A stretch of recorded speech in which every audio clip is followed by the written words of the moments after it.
नमस्कार साथियों, स्वागत है आपका हमारे YouTube channel focus IAS PCS पर। साथियों, हड़प्पा काल से लेकर इंडस वैली सिविलाइजेशन और जो है आपका मौर्य काल तक के वीडियो बना दिए गए हैं। जिन्होंने नहीं देखे हैं वो प्लेलिस्ट में जाकर देख लीजिए। देखिए, इस प्रीलिम्स पार अभियान की जो है खूबी ये है कि इसमें आपको नोट्स दिए जा रहे हैं और फिर क्वेश्चन आंसर भी कराए जा रहे हैं। इस टेस्ट सीरीज से जुड़ना है तो ये जुड़ जाइए और फिर वीडियो यहाँ यूट्यूब पर अवेलेबल रहेंगे सभी टॉपिक्स के। ये जो है आपकी PCS की जो प्रीलिम्स की जो तैयारी है 2026 की, संपूर्ण रूप से यहाँ यूट्यूब पर करा दी जाएगी। इसके बाद भी अगर आप चाहते हैं कि हमको प्रैक्टिस करनी है और टेस्ट सीरीज से जुड़ना है तो जुड़ जाइए। ये देखिए, टेस्ट 6 हो चुके हैं वहाँ, अभी 6 जुलाई को शुरू हुआ, तो अभी आप जुड़ सकते हैं। अगला बैच 1 अगस्त को शुरू होगा, उससे भी जुड़ सकते हैं। इसमें क्या है, आपको ये देखिए डेली 50 क्वेश्चन दिए जाते हैं। कितने अच्छे क्वेश्चन हैं मैं दिखा देता हूँ। और आपको ये जो नोट्स हैं ये भी दिए जाते हैं। तो पहले आप नोट्स पढ़िए, फिर क्वेश्चन आंसर लगाइए, तो आपका संपूर्ण तैयारी हो जाएगी। इसके अलावा यूट्यूब पर ये जो वीडियो है ये फ्री रहेंगे, आप देख सकते हैं। प्लेलिस्ट में जाकर आप सारे वीडियो एक बार तेज़ी से देख लीजिए। जिन्होंने चैनल को अभी तक सब्सक्राइब नहीं किया है दोस्तों, वो सब्सक्राइब कर लीजिए, क्योंकि आपको नोटिफिकेशन मिलता रहेगा इंपॉर्टेंट जितने भी वीडियो आएंगे। पढ़ते हैं गुप्त साम्राज्य। सबसे पहले किसी भी साम्राज्य में आपको उसका कालखंड पता होना चाहिए, किस काल से किस काल तक था। तो गुप्त साम्राज्य क्या था, लगभग 319 ईस्वी से लेकर 550 ईस्वी तक फला फूला। अब ये देखिए, चंद्रगुप्त प्रथम से लेकर स्कंदगुप्त तक जो है, इस गुप्त काल को मतलब पूरे गुप्त काल को स्वर्णिम युग कहा जाता है। तो इसकी पृष्ठभूमि हम देख लेते हैं। ऐतिहासिक पृष्ठभूमि क्या है, देखिए, कुषाण साम्राज्य इनसे पहले जो था ना, उनके पतन के पश्चात उत्तर भारत में उत्पन्न राजनीतिक शून्यता, अर्थात जब कुषाण इतने महान शासक थे, कुषाण वंश के, तो जैसे ही उनका साम्राज्य का पतन हुआ तो राजनीतिक शून्यता आई। तो फिर कोई ना कोई राजवंश उभर कर आएगा, कोई नेता उभर कर आएगा। तो ऐसे में कौन आई, ये चंद्रगुप्त प्रथम। देखिए, गुप्त वंश ने मगध क्षेत्र में अपनी सत्ता स्थापित की, जो कालांतर में एक विशाल साम्राज्य बना। आपको पता हो, गुप्त काल को इतिहास का स्वर्णिम युग कहा जाता है, क्योंकि इस समय कला, संस्कृति, साहित्य है ना, और स्थापत्य कला अपने चरम पर पहुंची थी। मंदिरों का विकास हुआ, काफ़ी बड़े बड़े जो कवि थे उन्होंने अपना योगदान दिया, बड़ी बड़ी रचनाएं की। आपको पता होगा, जो जिन्हें महाकवि कहा जाता है कालिदास, वो भी इसी समय के थे। तो ये सब पढ़ेंगे, अभी आगे चलते हैं। अभी लिखिए स्रोत। इनकी जो है गुप्त काल की जो इतिहास की हमें जानकारी कहाँ से मिलती है, देखिए, समुद्रगुप्त। ऐसे ही जितने भी शासक थे उन्होंने क्या किया, कुछ ने प्रशस्ति बनाई, कुछ के समय में कुछ साहित्य लिखा गया। तो ऐसे ही सबकी अलग अलग जो है जानकारी मिलती है। समुद्रगुप्त के बारे में जो है मेनली उनके विजयों का विवरण देने वाली क्या है, प्रयाग प्रशस्ति। प्रयाग मतलब जो प्रयागराज आज का है, इसका वहाँ से मिली थी, तो इसको बोलते हैं प्रयाग प्रशस्ति। किन्होंने लिखा था, हरिशेन द्वारा रचित था। प्रयागराज के अशोक स्तंभ पर उत्कीर्ण है ना, ये जो अशोक स्तंभ हुआ था उस पर उत्कीर्ण है। गुप्तकालीन इतिहास का सर्वाधिक महत्वपूर्ण स्रोत है ये। इसके अलावा मेहरौली का जो लोह स्तंभ है, आपने देखा होगा, कभी दिल्ली घूमने आए होंगे तो यहाँ जो मेहरौली में जो कुतुब मीनार है, वहीं उसके परिसर के पास ही चंद्र नामक शासक ने जो है ये एक लोह स्तंभ है, वो आज तक भी उसके ऊपर जंग नहीं लगा है। तो वहाँ लिखा हुआ है, उसके ऊपर आप पढ़ेंगे कभी, पूरा ऐसे एक बोर्ड लगा हुआ है कि किसने ये बनाया था, कब बनाया था। तो चंद्र नामक शासक थे, जिन्हें वही चंद्रगुप्त द्वितीय माना जाता है। विदेशी विवरण देखें। चंद्रगुप्त द्वितीय के शासनकाल में चीनी बौद्ध यात्री फाइयान आए थे। तो ये क्वेश्चन सीधा सीधा बनेगा, चीनी यात्री कब आए थे, किसके शासनकाल में, चंद्रगुप्त, मतलब फाइयान जो है चंद्रगुप्त के शासनकाल में भारत आए थे। उन्होंने अपनी यात्रा वृत्तांत में गुप्तकालीन समाज, प्रशासन और धार्मिक स्थितियों को विस्तृत वर्णन किया है, जो इस काल की समृद्धि और सुशासन को का प्रमाण प्रस्तुत करता है। तो ये आपको पता होना चाहिए कि फाइयान कब आए थे, है ना। साहित्यिक स्रोत है कि साहित्य उस समय बताया, जैसे कि उत्कर्ष पर था, अपने चरम पर पहुंच चुका था, तो बहुत सारे साहित्य थे, उनके लेखक आपको पता होना चाहिए। देखिए, विशाखदत्त की रचना क्या थी, ये देवी चंद्रगुप्तम, ये एक नाटक था। तो ये भी पूछते हैं, जो अब खंडित रूप में उपलब्ध है, अर्थात कुछ टुकड़े बचे हुए हैं, बाकी नष्ट हो चुके हैं। चंद्रगुप्त द्वितीय के सत्तारोहण के समय की घटनाओं का वर्णन करता है विस्तार से। इसके अतिरिक्त कालिदास की रचनाएं, ये तो अभी आप पढ़ती हैं, ये बड़ी फेमस है। मुद्रा शास्त्रीय स्रोत, अच्छा, अर्थात मुद्राओं से पता चलता था भाई पहले के राजवंशों के बारे में कैसे पता चलते कौन कितना मान है। जिसके शासनकाल में जितनी ज़्यादा मुद्राएं मिली हैं वो उतना ही समृद्ध माना जाता था, है ना। ये तो सीधी सी बात है। आज भी जिस कंट्री की GDP ज़्यादा है, जैसे अमेरिका की, वही समृद्ध है। उसके बाद फिर जितने भी चाइना, भारत, ये सब अच्छे देश माने जाते हैं कि इनकी मुद्राएं समृद्ध है, काफ़ी मतलब काफ़ी GDP अच्छी है। तो उस समय भी गुप्त शासकों ने क्या किया था, विशुद्ध स्वर्ण के सिक्के, जिन्हें दिनार बोलते हैं, ये चलाए। तो पूछते हैं सीधे सीधे, जिन पर शासकों की विभिन्न मुद्राओं है ना। जैसे धनुष, कोई अश्वमेध, कोई वीणा बजा रहे हैं, उत्पन्न थे, ये अलग अलग शासकों पूछते हैं कि वीणा वाले सिक्के किस गुप्त शासन के काल में मिले थे, है ना। तो ये समुद्रगुप्त इसका उत्तर होगा, आपको पता है वो एक वीणा वादक थे काफ़ी बड़े। ये महत्वपूर्ण होते हैं। देखिए अब कुछ जो मेन जो इनके हैं शासक उनको देख लेते हैं कौन संस्थापक थे। देखिए श्रीगुप्त को जो है गुप्त वंश का संस्थापक माना जाता है। प्रयाग प्रशस्ति में इन्हें महाराज की उपाधि से संबोधित किया गया है। किनको? श्रीगुप्त को। तो याद रखिए ये फैक्ट जो दर्शाता है कि गुप्त में एक शक्ति के रूप में विद्यमान थे। इस काल में गुप्त एक शक्ति के रूप में विद्यमान थे, मतलब इसी काल में, गुप्त काल में, है ना। तभी तो उनका शिलालेखों के ऊपर जो है वर्णन किया हुआ है, न कि स्वतंत्र शासक के रूप में, मतलब वो स्थानीय शक्ति थे, न कि स्वतंत्र शासक। घटोत्कच देखिए श्रीगुप्त के पुत्र थे और उत्तराधिकारी थे, जिन्हें भी महाराज की उपाधि से ही संबोधित किया जाता है। तो दोनों बाप और बेटा महाराज की उपाधि लिए बैठे थे, है ना। आगे चलते हैं। चंद्रगुप्त प्रथम गुप्त संवत का प्रारंभ इन्होंने किया था। तो जैसे शक संवत है ना, विक्रमी संवत है, ऐसे गुप्त संवत भी था, अर्थात इनका अपना कैलेंडर जारी किया था इन्होंने। चंद्रगुप्त को प्रथम गुप्त साम्राज्य का वास्तविक संस्थापक माना जाता है। देखिए अगर एग्जाम में लिखता है कि वास्तविक संस्थापक, तो बताएंगे आप चंद्रगुप्त प्रथम। और अगर लिखा जाता है कि संस्थापक कौन थे, केवल संस्थापक पूछता है, तो श्रीगुप्त। मतलब इस समय गुप्त काल की शुरुआत हुई, लेकिन यहाँ मेनली एक राज्य के रूप में स्थापित हो चुका था जो इन्होंने किया, चंद्रगुप्त ने। ये इन्होंने कौन सी उपाधि ली? देखिए इन्होंने महाराज ली, इन्होंने महाराजाधिराज, ये इससे भी बड़ी उपाधि ली इन्होंने, है ना, ये धारण की थी। और गुप्त संवत प्रारंभ कर दिया था कब? 319 में ईस्वी में। आगे चलते हैं। लिच्छवी से इनके वैवाहिक संबंध थे। अच्छा, चंद्रगुप्त प्रथम ने क्या था कि उस समय जो शक्तिशाली गणराज्य था वहाँ शादी कर ली, है ना। पहले ये राजाओं का एक तरीका होता था कि भाई जो भी शक्तिशाली राज्य है वहाँ उन शादी कर लो, वैवाहिक संबंध बना लीजिए, फिर वहाँ लड़ाई झगड़े नहीं होंगे, आपकी जान बच जाएगी, है ना। तो उससे क्या साम्राज्य आसानी से चलता था। लिच्छवी की गणराज्य कौन? कुमार देवी से विवाह किया। अब कुमार देवी का अभिलेख भी आप सुनते होंगे, तो वो इन्हीं की पत्नी थी, जिससे उनकी राजनीतिक स्थिति और प्रतिष्ठा में उल्लेखनीय वृद्धि हुई। इस विवाह संबंध के विशेष सिक्के इन्होंने चलाए, जिस पर राजा रानी दोनों बैठे हुए थे। तो अपनी शादी के सिक्के इन्होंने चला दिए, जिस पे कौन थे? अगर पूछता है सीधा सीधा, चंद्रगुप्त प्रथम और कुमार देवी। राजा रानी में भी स्पेसिफिक कौन थे? चंद्रगुप्त प्रथम। भाई जब इन्होंने सिक्के चलाए तो अपनी फोटो लगाए एक किस्म से। राज्य का विस्तार देखिए, चंद्रगुप्त शासन प्रथम के शासनकाल में गुप्त साम्राज्य का विस्तार मगध, प्रयाग और साकेत जो अयोध्या क्षेत्रों तक हुआ। तो ये याद रख लीजिए।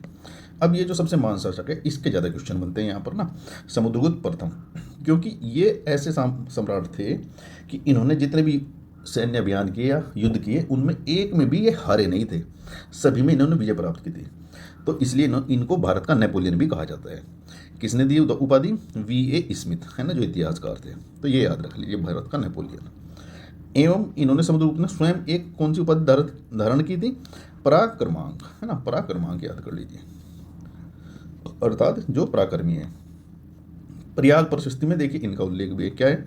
हरिशेन द्वारा जो रचित है उसमें समुद्रगुप्त की विजय को 4 श्रेणियों में वर्णित किया है। जो उन्होंने युद्ध किए, जहाँ जहाँ जीते, उन्होंने 4 श्रेणियों में बांट दिया। पहला क्या था?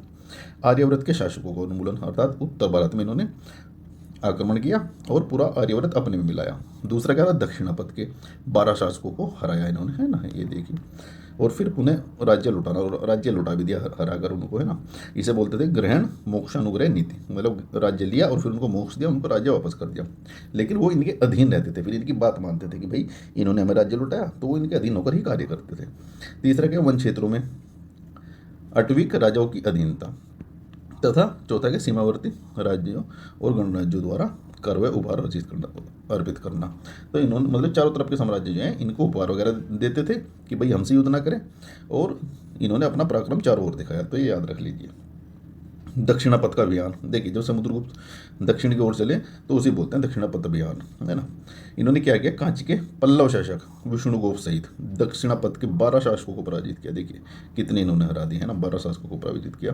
किंतु प्रशासनिक दूरी और कठिनाइयों, भाई वहाँ से क्या था, ऊपर उत्तर भारत से प्रशासनिक दूरी ज़्यादा थी, तो उनको संभालना मुश्किल था राज्य, तो हराया, लेकिन फिर उनको राज्य लुटा दिया। तो याद रखिए, पुनः राज्य लुटाया, कथन कारण में पूछ सकता है। बहुमुखी व्यक्तित्व था इनका, तो बताया जैसे कि महान तो थे ये, मतलब साहसी थे, एक अच्छे सेनानायक थे, एक ये उच्च कोटि के विद्वान भी थे और कवि व संगीतज्ञ भी थे। तभी तो वीणा बजाते हुए जो सिक्कों के ऊपर इनका चित्र बनाया गया है ना, संगीत में इनकी रुचि थी, तो इन्हें कविराज की उपाधि भी धारण की। तो ये मोस्ट इंपॉर्टेंट फैक्ट है, ये सारा तो आप बार बार पढ़ लीजिए, ये ना इसी से एक दो क्वेश्चन बनता ही है। जब भी गुप्त काल की बात आती है तो या चंद्रगुप्त के बारे में पूछेंगे या समुद्रगुप्त के बारे में पूछते हैं या फिर स्कंदगुप्त के बारे में पूछते हैं, वो आगे आएगा है ना, क्योंकि उस समय पतन शुरू हो चुका था गुप्त काल का। अश्वमेध यज्ञ देखिए राजा कराते थे अपने विजय के उपलक्ष्य में, तो इन्होंने अश्वमेध यज्ञ का आयोजन करा। अश्वमेध प्रकार के सिक्के भी मिलते हैं है ना, ये अश्वमेध यज्ञ के। विदेशी संपर्क देखिए, श्रीलंका के शासक मेघवर्णिन का नाम याद करिए, ने समुद्रगुप्त के दरबार में विशेष मंडल भेजकर बोध गया में बौद्ध भिक्षु हेतु एक विहार निर्माण की अनुमति मांगी। चीनी स्रोतों में ऐसा लिखा हुआ है कि भाई इन्होंने जो ये शासक थे मेघवर्ण श्रीलंका के, इन्होंने कहा भाई एक मंडल भेजा, मतलब एक समिति भेजी, कुछ लोग भेजे एक किस्म से है ना, तो उन्होंने कहा कि हमें यहाँ एक विहार का निर्माण करना है, कहाँ बोध गया में जो बिहार में है। चंद्रगुप्त द्वितीय, ये देखिए ये भी महान शासक थे, विक्रमादित्य है ना, इनको विक्रमादित्य भी कहा जाता है। सत्तारोहण एवं देवी चंद्रगुप्त, नाटक देवी चंद्रगुप्त के अनुसार समुद्रगुप्त के पश्चात प्रारंभ में उनका पुत्र रामगुप्त शासक बना, किंतु शक वंश द्वारा अपमानित किए जाने की स्थिति में चंद्रगुप्त द्वितीय ने रामगुप्त की हत्या कर सिंहासन लिया। तो ये याद रख लीजिए है ना, कैसे इनको सिंहासन मिला था, रामगुप्त की हत्या करने के बाद जो इनके बेटे थे। चलते हैं आगे। उनकी पत्नी ध्रुवदेवी से विवाह कर लिया, यद्यपि इसका विवरण पर ऐतिहासिक विद्वानों में मतभेद है, तो ये तो चलता रहता है मतभेद। शक विजय क्या है, चंद्रगुप्त द्वितीय की सबसे महत्वपूर्ण उपलब्धि मानी थी, इन्होंने शकों को हराया था, जो शक राजवंश थे उनको हराया इन्होंने। उपलब्धि पश्चिम भारत, मालवा, गुजरात और काठियावाड़ का जो क्षेत्र है पर यहाँ क्या होते हैं शक शासन या शक जो है वहाँ राज कर रहे थे, तो इन्होंने हरा दिया चंद्रगुप्त द्वितीय ने उनको। शक क्षत्रपों की उन्मूलन कर दिया, ठीक है, मतलब उनको हरा दिया। फलस्वरूप गुप्त साम्राज्य पश्चिम में बढ़ा, अब इधर इधर गुजरात की ओर बढ़ गया ऐसे, यहाँ तक इनको हराया शकों को, और इसने चंद्रगुप्त ने इधर बढ़ा दिया है ना, याद रख लीजिए आप ये।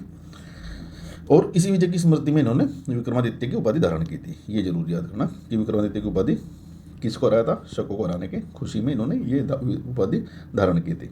वैवाहिक कूटनीति वही सेम जो पूरे सब राजा करते थे उस समय। इन्होंने क्या किया, चंद्रगुप्त द्वितीय ने अपनी पुत्री प्रभावती गुप्ता का विवाह दक्षिण भारत के शक्तिशाली वाकाटक वंश, याद कर लीजिए, वाकाटक वंश के शासक रुद्रसेन द्वितीय से कराया था, जिससे दक्षिण भारत में इनकी क्या हुआ, रिश्तेदारी होगी, तो फिर इनका प्रभाव भी बढ़ा। तो ये लोग ऐसे भी करते थे। नवरत्न सभा, किंवदंतियों अर्थात कहावतों के अनुसार चंद्रगुप्त द्वितीय के दरबार में 9 विद्वान थे जिन्हें नवरत्न बोलते थे, है ना, नवरत्न सुना होगा आपने, चंद्रगुप्त के नवरत्न है ना। इनमें कौन थे, कालिदास तो कवि थे है ना, ये अमर सिंह के, इन्होंने अमरकोश की रचना की थी। व्याकरण थे, अच्छा तो व्याकरण के ज्ञाता थे। खगोल शास्त्री वारेमीर भी थे, देखिए, यद्यपि इस परंपरा के, ये छोड़िए विवाद तो चलता रहता है ना, ये आप याद कर लीजिए। फाहियान की भारत यात्रा, अब चंद्रगुप्त द्वितीय के समय में फाहियान आए, ये याद रख लीजिए। 6 वर्षों तक यहाँ रहा है ना, और उन्होंने गुप्त काल के बारे में पूरा बताया कि प्रशासन को उदार बताया, दंड व्यवस्था जो अपेक्षाकृत हल्की थी है, और समाज समृद्ध और सुखी था। तो ये पूछेगा फाहियान कब आया था, चंद्रगुप्त द्वितीय के समय। अब आ जाइए कुमारगुप्त और स्कंदगुप्त है ना, अब ये पता नहीं की ओर बढ़ेगा गुप्त साम्राज्य। देखिए कुमारगुप्त को देखते हैं पहले, चंद्रगुप्त द्वितीय के उत्तराधिकारी थे ये है ना, इनको एक क्रम बना लीजिए, जैसे क्रोनोलॉजी जो हम टेस्ट सीरीज दिए हुए, टेस्ट सीरीज में जो क्वेश्चन है उसमें क्रोनोलॉजी के भी क्वेश्चन बनाए हुए हैं हमने ना, काफ़ी सारे क्रोनोलॉजी क्वेश्चन है कि देखिए इनका यात्रा का कालक्रम आयोग, क्योंकि अब ऐसे ही पूछते हैं तो ऐसे ही हमने क्वेश्चन भी बनाए हुए हैं, ये आप देख सकते हैं, मैचिंग के बनाए हुए हैं है ना, और ये वंशावली का कालक्रम, तो ये सब आपको पता होना चाहिए। श्रीगुप्त घटोत्कच चंद्रगुप्त प्रथम समुद्रगुप्त चंद्रगुप्त द्वितीय कब कैसे कैसे इनका आया, तो क्योंकि आयोग 4-5 क्वेश्चन तो सीधा इससे ही पूछता है क्रोनोलॉजी से, तो ये आप याद कर लीजिए है ना। और टेस्ट सीरीज से जुड़ना चाहते हैं तो हमारे इस नंबर पर संपर्क कर लीजिए 9811504781 पर है ना। चलते हैं अपने क्लास में आगे, देखें चंद्रगुप्त कुमारगुप्त देखते हैं, 415 से 455 ईस्वी में इनका समय रहा। चंद्रगुप्त के उत्तराधिकारी थे और इन्होंने गुप्त साम्राज्य की समृद्धि बनी रही था। अब ये इसमें सीधा सीधा एक ही क्वेश्चन बनता है बस, नालंदा जो महाविहार की स्थापना किसने की थी, तो कुमारगुप्त ने की थी, सीधा सा याद कर लीजिए है ना, क्योंकि मोस्ट इंपोर्टेंट है ना। आगे चलकर विश्व प्रसिद्ध शिक्षा के केंद्र के रूप में नालंदा बना था, अभी भारत सरकार ने फिर से उसको क्या है पुनर्स्थापित किया है नालंदा को। स्कंदगुप्त देखिए, कुमारगुप्त प्रथम के पुत्र थे, इन्हीं के बेटे स्कंदगुप्त थे है ना, जिन्हें अपने शासनकाल में प्रारंभिक वर्षों से ही मध्य एशिया से आए हुण आक्रमणकारियों का के विरुद्ध संघर्ष झेलना पड़ा। तो ये क्वेश्चन सीधा सीधा पूछता है कि हुनों का आक्रमण सबसे ज़्यादा किस गुप्त शासक के समय में हुआ? तो ये था स्कंदगुप्त, और ये परेशान हो चुका था उन्होंने। लेकिन क्या हुआ, स्कंदगुप्त ने हुनों को हराया, है ना, सफलतापूर्वक हराया। तो ये याद रख लीजिए, हुनों को किस गुप्त शासक ने हराया? स्कंदगुप्त ने। किंतु इस संघर्ष ने साम्राज्य के आर्थिक संसाधनों पर दबाव डाला, क्योंकि ये हुन भी कम नहीं थे इनसे, है ना, ये भी शक्तिशाली थे। तो फिर इनको हराने के चक्कर में बहुत बड़ी सेना रखी और पैसे ज़्यादा खर्च हो गए, तो क्या हुआ, साम्राज्य का नुकसान हो गया। फिर धीरे धीरे पतन की ओर बढ़ेगा। जूनागढ़ अभिलेख देखिए, स्कंदगुप्त के शासनकाल का यह सबसे महत्वपूर्ण अभिलेख है। सुदर्शन झील, है ना, जो चंद्रगुप्त मौर्य के समय अस्तित्व में आई थी। तो पूछता है सुदर्शन झील का निर्माण की शुरुआत किसने की और कार्य पूरा किसने कराया, ऐसे पूछता है। या पुनर्निर्माण किसने कराया? तो किसने कराया? स्कंदगुप्त ने, है ना। प्राचीन भारत का जल प्रबंधन और सिंचाई व्यवस्था को भी दिखाता है। देखिए, मेंस में इसका प्रयोग कर सकते हैं जब पूछते हैं कि जो हमारी पारंपरिक तकनीकें थी वो किस प्रकार से जल संरक्षण में कार्य कर सकती है। तो यहाँ इसका उदाहरण दीजिए कि जैसे उस समय क्या था, सुदर्शन झील थी, वो जल व्यवस्था और सिंचाई का महत्वपूर्ण प्रमाण है पुराने समय में। स्वर्ण सिक्कों में गिरावट आई, भाई इनका तो वैसे ही खर्चा हो चुका था, युद्ध लड़ाई इतने सब बड़े बड़े, तो स्वर्ण सिक्कों में फिर क्रमिक गिरावट देखी जाएगी, है ना। ये आर्थिक संकट था। जब भी आर्थिक संकट आता है वो राजवंश लगभग समाप्त हो जाता है। अब इस गुप्तकालीन की प्रशासनिक व्यवस्था देख लीजिए। केंद्रीकृत शासन था। तो उस समय ना ज़्यादातर शासकों का अगर पूछता है आपसे, या आपको याद नहीं है, तो मौर्य काल, गुप्त काल, ये सब इस समय क्या था, केंद्रीकृत, सेंट्रलाइज था शासन ना। ज़्यादातर राजा अपने हाथ में पावर रखता था। ऐसे ही सल्तनत काल में भी ऐसे था, दिल्ली सल्तनत में। उसके वीडियो आगे बनाएंगे। अब देखिए, सम्राट को महाराज धिराज या परमेश्वर जैसी उपाधि थी, जिससे कि इनका वर्चस्व बना रहे। आगे चलते हैं। प्रांतीय और स्थानीय प्रशासन क्या था, ये पूछते हैं। साम्राज्य को भुक्ति अर्थात प्रांतों में विभाजित किया था। जैसे पूरे देश है, अब हमारे प्रांत बने हुए हैं, स्टेट्स बने हुए हैं, है ना, विभिन्न प्रदेश हैं। तो उस समय क्या था, इनको भुक्ति बोलते थे, जिनका शासन उपरिक महाराज, है ना, द्वारा होता था। भुक्तियों के आगे विषय थे। तो ये सीधा क्रम पूछेगा इनका। ये टेस्ट सीरीज में दिया हुआ है ना, भुक्ति फिर विषय, उनसे छोटे विषय होते थे, है ना। इनका जो विषय का जो राजपाट विषय अर्थात जिला टाइप जो था, उसको जो देखता था उसे बोलते थे विषयपति, और इसको उपरिक महाराज जो भुक्ति देखता था। ग्राम प्रशासन की अपनी स्वायत्त व्यवस्था थी। ग्राम प्रशासन जैसे प्रधान अब चलाते हैं, वो खुद चलाते थे ग्राम प्रशासन। स्थानीय स्वशासन देखिए, गुप्त काल में नगर प्रशासन में स्थानीय स्वायत्तता का विकास हुआ। जैसे आज 73वें और 74वें संशोधन के बाद क्या हुआ है, पंचायत और नगर पालिका बनी और उनको स्वायत्त छोड़ दिया जाता है कि भाई आप अपना प्रशासन खुद करो। तो ऐसे ही गुप्त काल में इसकी शुरुआत हो चुकी थी। और दक्षिण भारत में अगर आपसे पूछता है तो चोल राजवंश जो है स्थानीय प्रशासन के लिए प्रसिद्ध है। वो भी क्वेश्चन बार बार आता है। जिससे नगर श्रेष्ठी, अच्छा ये पूछते हैं नगर श्रेष्ठी कौन थे, ये व्यापारियों का एक संघ था, व्यापारियों का प्रधान नगर श्रेष्ठी, है ना। सार्थवा, ये कारवा को बोलते थे। व्यापारी जब इकट्ठा होकर कहीं चलते थे उनको बोलते थे सार्थवा। प्रथम कुलिक, ये शिल्पकारों का प्रधान होता था। कुलिक मतलब शिल्पकार, प्रथम मतलब इनका जो भी इनका हेड था। प्रथम कायस्थ, जो लेख, कायस्थ कौन थे उस टाइम, जैसे अब क्लर्क होते हैं ना, हिसाब किताब रखते हैं, तो कायस्थ लोग जो थे उस समय भी ये लेखा जोखा रखते थे, काउंटिंग वगैरह। तो इनका जो अधिकारी होगा उसको प्रथम कायस्थ बोल देंगे। तो कायस्थों का पूछता है कायस्थ उस समय क्या कार्य करते थे, है ना, ये याद रख लेना।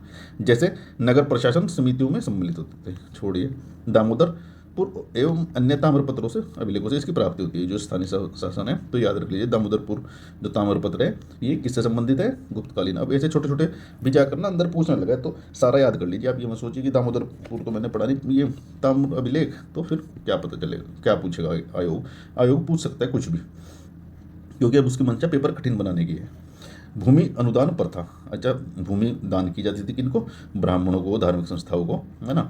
इनको अग्रहार बोलते थे। देने की प्रथा का व्यापक विस्तार हुआ, जिसे कालांतर में सामंतवाद के उदय की प्रमुख कड़ी माना जाता है। अच्छा, सामंतवाद में क्या हुआ, फिर इन लोगों को जमीन मिली, फिर ये चौधरी बन गए, मतलब अपनी जमीन की ऐंठ में आ गए एक किस्म से।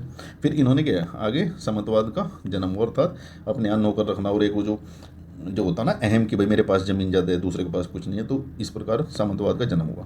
गुप्तकालीन अर्थव्यवस्था देखिए, कृषि और भू राजस्व, ये हर बार पूछते हैं, किसी भी साम्राज्य का पता होना चाहिए आपको। गुप्तकालीन अर्थव्यवस्था में कृषि मुख्य आधार थी। उस समय इतना ज़्यादा नहीं था, व्यापार तो था लेकिन कृषि मेन था। 1/6 भाग यहाँ भी वसूला जाता था। मौर्य काल में बताया आपको 1/6 था। अब देखिए स्वर्ण मुद्रा, इनकी अभी बताई दिए ऊपर कि विशुद्ध जो स्वर्ण के सिक्के इस काल में सबसे ज़्यादा चलाए गए। तो ये इनके आर्थिक समृद्धि का प्रतीक है ना। सिक्कों की विविधता एवं कलात्मक सुंदरता, इससे पहले सिक्के क्या होते थे, ऐसे टेढ़े मेढ़े, है ना, लेकिन उन्होंने बड़े अच्छे गोल सिक्के और उनके ऊपर चित्र वित्र बनाकर बड़े सुंदर बनाए। तो ये भी याद रख लीजिए, इनकी एक खूबी है गुप्त काल की। मुद्रा शास्त्र में के इतिहास में अद्वितीय मानी जाती है। देखिए भाई कितने सुंदर सिक्के उन्होंने चलाए, तो पूछेगा किस काल में, गुप्त काल में। व्यापार में गिरावट आई धीरे धीरे। यद्यपि प्रारंभिक गुप्त काल जो है व्यापार समृद्ध था, लेकिन धीरे धीरे रोम साम्राज्य के पतन और हुण आक्रमण के कारण विदेशी व्यापार में गिरावट आई। देखिए रोमन साम्राज्य का पतन का क्या प्रभाव पड़ा, आपको पता होगा। इससे पहले जो मौर्य काल था उस समय रोमन में बड़ा व्यापार होता था। अब जब ये रोमन साम्राज्य धनी था तभी तो व्यापार होगा, अब इसका खुद पतन हो गया तो हम अपना सामान किसको बेचेंगे, तो इसलिए इनके विदेशी व्यापार में गिरावट आ गई। तो ऐसे लॉजिक से याद रखिए आप, है ना।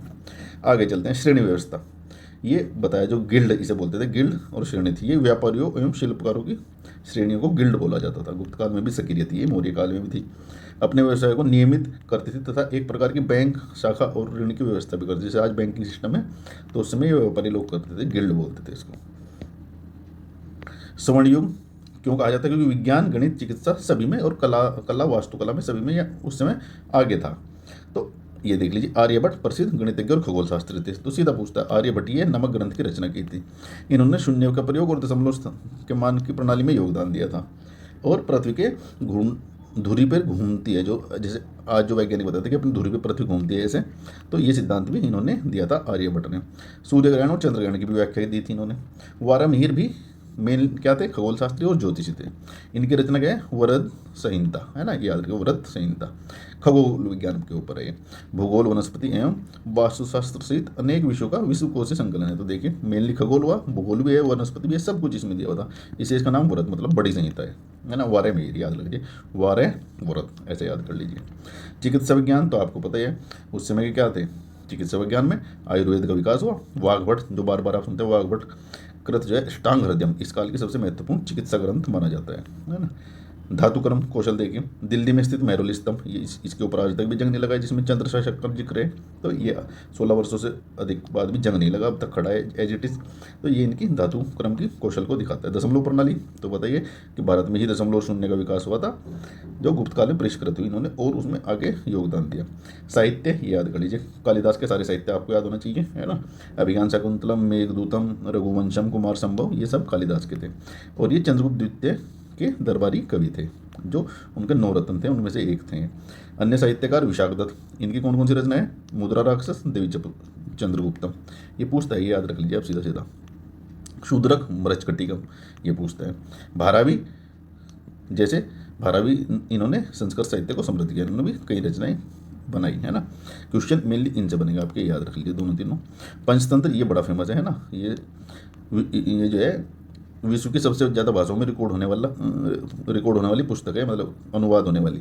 तो इसका ये विश्व रिकॉर्ड है। तो ये विष्णु शर्मा द्वारा रचित पंचतंत्र नामक नीति कथा थी। इसमें कथाएं होती हैं, क्या है कि कहानियों के माध्यम से समझाया जाता है कि आपको क्या करना चाहिए क्या नहीं, है ना। अच्छी कहानी है, मतलब जो आपको ज्ञान देगी। तो ये पूछता है कि इसके रचयिता कौन थे, विष्णु शर्मा, याद कर लीजिए। पुराणों का अंतिम संकलन हुआ था। अच्छा, अनेक पुराण जो है, विष्णु पुराण, वायु पुराण का जो वर्तमान स्वरूप जो अभी हम देखते हैं, जिस प्रकार की वो किताब है, वो इस प्रकार से गुप्त काल में ही संकलित की गई थी। आगे देखते हैं, कला और स्थापत्य बताइए। मंदिर स्थापत्य कला को बढ़ावा मिला था। जैसे देवगढ़ का दशावतार मंदिर, उत्तिकुआ का विष्णु मंदिर इस काल की प्रारंभिक शैली के प्रतिनिधि हैं। कहाँ है, एमपी में, देवगढ़, है ना, एमपी।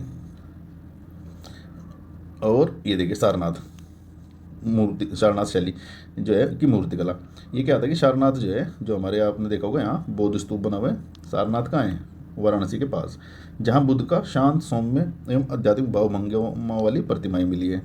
जैसे धर्मचक्र परिवर्तन मुद्रा में बैठे हुए, ये भी भारत, इस समय बोला जाता है कि मूर्तियाँ जो है अपने उत्कृष्ट पर पहुंची थी, सबसे अच्छी मूर्तियाँ बनती सारनाथ शैली में, वो गुप्त काल में।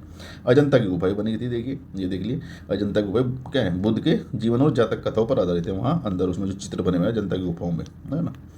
गुप्त और परिवर्ती वाकाटक कालीन चित्रकला की सर्वोच्च उपलब्धि मानी जाती है। यह यूनेस्को विश्व धरोहर में शामिल है। क्या, अजंता की गुफाएं, ये भी याद रख लीजिए, पूछ सकता है। उदयगिरी की गुफाएं क्या है, एमपी स्थित उदयगिरी गुफाएं विशेष रूप से वाराह अवतार की विशाल प्रतिमा, है ना, गुप्तकालीन गुहा स्थापत्य का, मूर्तिकला का उत्कृष्ट उदाहरण है। कौन सी, उदयगिरी की गुफाएं, ये भी याद रख लेना आपको। अच्छा, धर्म और समाज कैसा था उस समय, तो अब जल्दी जल्दी इसको खत्म कर देते हैं, 2 पेज बचे हुए। धर्म और समाज, ये देखिए, वैष्णव धर्म को क्या था, राजाश्रय मिला, अर्थात इन्होंने संरक्षण दिया था वैष्णव धर्म को। गुप्त शासक स्वयं परम भागवत कहलाना पसंद करते थे, सीधा जो विष्णु के प्रति उनकी विशेष भक्ति को दर्शाता। जब वैष्णव कौन होते हैं, जो विष्णु की भक्ति करते हैं, और शैव कौन होते हैं, जो शिव जी की भक्ति करते हैं। तो याद रख लेना है आपको। देखिए, इन्होंने भले ही ये वैष्णव धर्म को संरक्षण दिया, लेकिन बौद्ध और जैन धर्म को भी ये समान रूप से क्या है, हेल्प करते थे, एक किस्म से फूल तरह के। दोनों इनका धर्म का विरोध नहीं किया इन्होंने। तो ये धार्मिक सहिष्णु थे जो गुप्त सम्राट थे सभी। मूर्ति पूजा एवं भक्ति परंपरा का विकास हुआ इसमें, क्योंकि मंदिर वगैरह बने तो आपको पता है मूर्ति पूजा को और बढ़ावा मिला है आगे चलकर। सामाजिक स्थिति देखिए, फाइयान जो आया था यहाँ गुप्त काल में के अनुसार क्या है, समृद्धता, सुखिता, जाति व्यवस्था अत्यधिक कठोर थी। तो ये याद रख लीजिए, यहाँ स्टेटमेंट ऐसा देगा कि फाइयान के अनुसार गुप्त काल में जाति व्यवस्था वो क्या थी, कमजोर थी, कठोर नहीं थी, ऐसे दे देगा। तो ये कठोर थी। पर्दा प्रथा भी था, सामाजिक सती प्रथा भी थी। इस समय इस प्रकार की सामाजिक बुराइयाँ उस समय आ चुकी थी। अब आपने पढ़ा होगा वैदिक काल में ये सब नहीं था, पर्दा प्रथा, सती प्रथा, इस टाइप से। ऐरन अभिलेख है ना, इसमें सती प्रथा का उल्लेख मिलता है, सबसे पहला उल्लेख इसी में ऐरन अभिलेख। तो याद रख लीजिए, कर लीजिए, ये भी मोस्ट इंपॉर्टेंट है। शिक्षा का केंद्र क्या था, कुमारगुप्त प्रथम द्वारा जो नालंदा जो स्थापित किया था। तो यहाँ क्या है, बौद्ध अंतर्राष्ट्रीय स्तर पर ही बौद्ध शिक्षा का बड़ा ही केंद्र बना। बड़े बड़े बौद्ध जो भिक्षु थे और जो विचारक थे यहाँ आते थे, है ना। तर्कशास्त्र, व्याकरण, चिकित्सा इत्यादि की शिक्षा भी दी जाती थी। गुप्त साम्राज्य का पतन कैसे हुआ, हुण आक्रमण, किसके समय, स्कंदगुप्त के समय, है ना। तो ये देख लीजिए, हुण आक्रमणकारी आए थे कौन, विशेषकर तोरमान और उनके पुत्र मेहरकुल, है ना। इन्होंने लगातार ये इनको परेशान करते थे और स्कंदगुप्त ने क्या हुआ, स्कंदगुप्त तो इनको झेल गया, स्कंदगुप्त ने तो इनको हरा दिया, लेकिन इसके बाद जो शासक आए वो नहीं हरा पाए। तो फिर गुप्त साम्राज्य का पतन होता चला गया। आर्थिक संकट बता दिया भाई, जब लगातार युद्ध लड़ेंगे तो आर्थिक संकट आएगा। सामंतवाद का हो जाएगा। देखिए, अनुदान भूमि प्रथा के विस्तार से क्या हुआ, जो जिनको ये भूमि दे रहे थे फिर वो धीरे धीरे शक्तिशाली बनता चला गया। शक्तिशाली सामंत वर्ग का उदय हुआ, जिन्होंने कालांतर में केंद्रीय सत्ता के कमजोर पड़ने पर स्वतंत्रता की घोषणा कर दी। अब देखिए, जिनकी इन्होंने हेल्प की थी वही सामंत वर्ग जो है राजा के विरुद्ध बिगुल बजा दिया उसने, और बोलते हम तो आ जाते हैं, हमारी अपनी अपनी जो है छोटे छोटे राज्य है, राज्य बना लिए उन्होंने। अंतिम चरण गया 6ठी शताब्दी ईस्वी के मध्य तक गुप्त साम्राज्य एक छोटे क्षेत्रीय राज्य में सिमट कर रह गया। अंततः उत्तर भारत में अनेक शक्तियों का उदय है, जैसे मौखरी, मैत्रक, है ना, ये याद कर लीजिए। फिर शिक्षा का केंद्र नालंदा बता दिया आपको, वल्लभी गुजरात में, ये याद कर लीजिए आप, सीधा सीधा यही पूछेगा, इसमें ज़्यादा पढ़ने की जरूरत नहीं है, बार बार समय बचाते हैं। संस्कृत भाषा का इसमें विकास हुआ था काफ़ी, है ना, ये याद रख लीजिए आप। यह भाषा द्वैत गुप्तकालीन नाटकों, है ना, जैसे कालिदास वगैरह जितने भी कवि थे उन्होंने संस्कृत भाषा में काफ़ी ग्रंथ लिखे। ये गुप्त शासकों की कालक्रम की सूची है। पहले श्रीगुप्त, फिर चंद्रगुप्त प्रथम, समुद्रगुप्त, चंद्रगुप्त द्वितीय, कुमारगुप्त और स्कंदगुप्त। मेन जो शासक है ये यही थे सारे, ये आप याद कर लीजिए। इनके उपलब्धि क्या थी, इन्होंने महाराजा की उपाधि की, इन्होंने गुप्त संवत चलाया, किसने, चंद्रगुप्त प्रथम ने, है ना, ये कन्फ्यूज नहीं होना, द्वितीय नहीं है, प्रथम है ना। गुप्त संवत शुरू किया, लिच्छियों में विवाह किया। फिर समुद्रगुप्त ने क्या किया, व्यापक विजय अभियान चले, भारत का नेपोलियन कहा जाता, एक भी युद्ध ये हारा नहीं था। चंद्रगुप्त द्वितीय क्या है, शक विजय, शकों को हराया था इन्होंने, बताया, और शकों को हराकर कहाँ गया, ये जो पश्चिम भारत है यहाँ इसने राज किया, गुजरात के आसपास, है ना। विक्रमादित्य की उपाधि, क्योंकि ये भी बड़े महान थे तो इन्होंने विक्रमादित्य की उपाधि।